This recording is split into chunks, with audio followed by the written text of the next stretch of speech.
1,173 new cases of COVID-19. 33 new admissions bring the number of people in hospital to 426. 65 people are in the ICU. And sadly, I'm reporting 4 more deaths to COVID-19. The current number of cases screened positive for variants of concern is 10,382. From last Thursday and through today, we have seen almost 7,000 new cases of COVID-19. Today, the Premier announced further public health measures in Ontario. I support any and all solutions that achieve the objective of measurably weakening the disruption that COVID-19 is forcing in all our communities.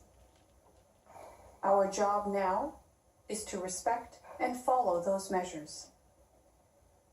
We do not have enough time, nor do we have enough vaccine to vaccinate our way out of this third wave.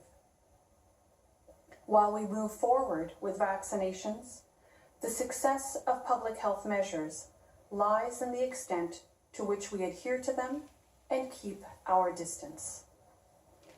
That I am reporting nearly 7,000 cases in 7 days says more about the threat we face than anything I might describe. Toronto Public Health continues to work with our healthcare partners, as you've just heard, across the city on ways to deliver vaccines to create the largest possible benefit for the greatest number of people. Our plan, which we developed jointly, will see the continued operation of the immunization clinics that provide vaccines under the parameters of the provincial framework. At the same time, we are creating opportunities to widen vaccine access for high-risk neighborhoods by taking vaccines to them through expanded pop-up and mobile clinics.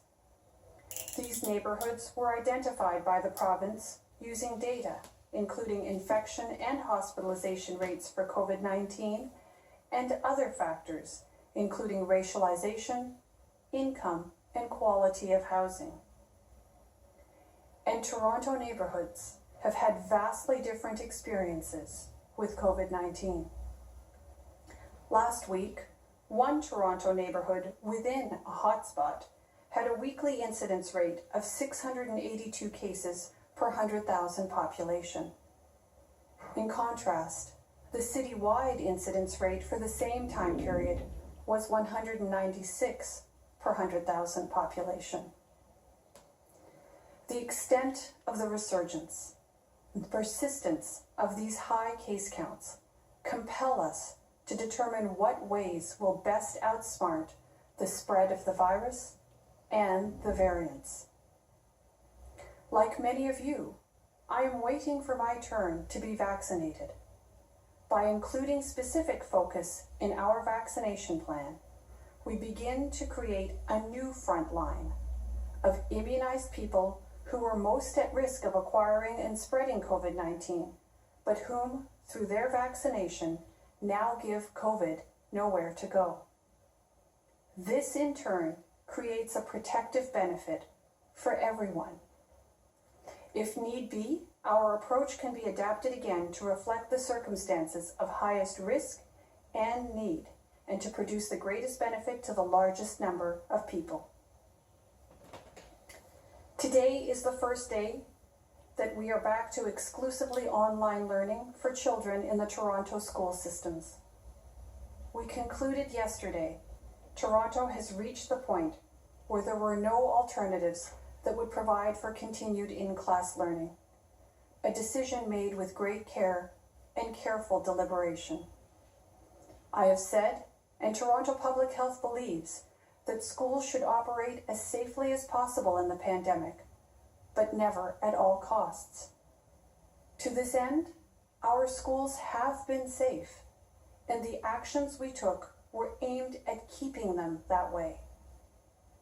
We have also said that in a pandemic, schools should be the first places to open and the last to close.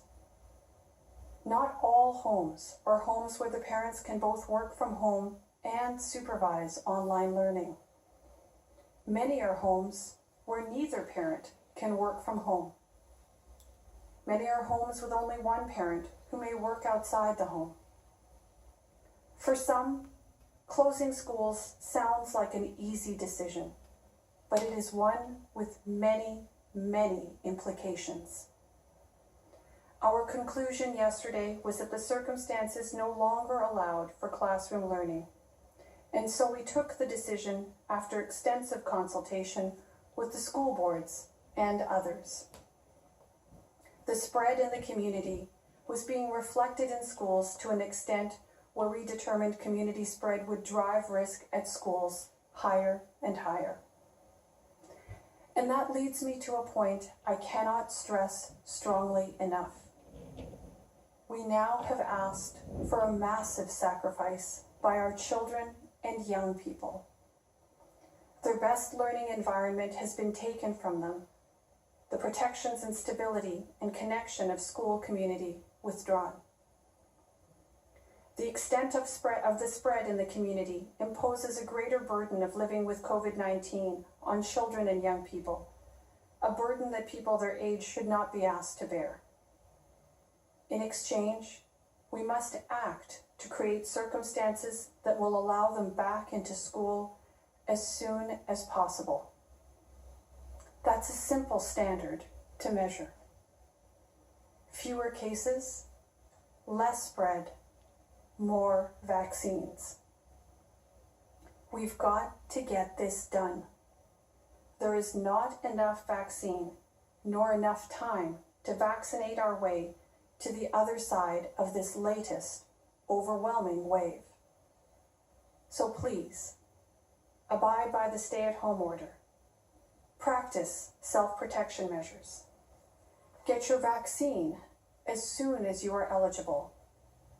In so doing, everyone in Toronto will be better protected, safer, and ultimately healthier.